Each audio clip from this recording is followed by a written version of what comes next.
How to comment on Reddit post. Hey everyone, welcome back to the channel. In today's video, I'll show you how to comment on Reddit post. So now without further ado, let's get started.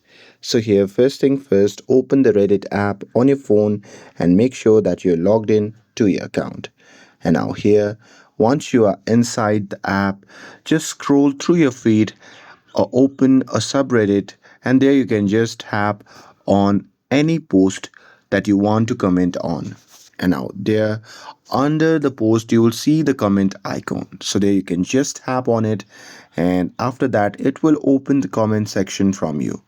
Now here you can just tap on this text box that says join the conversation, and from there you can simply type any comments that you want to give, and here once you're done with everything you can just tap on post button, which can be seen in the top right corner of the screen. And once you do that, comment will now appear under the post. And that's it with this. If you found this video helpful, then don't forget to like, share and subscribe to get updated for more videos. Thanks for watching, and I'll see you in the next video.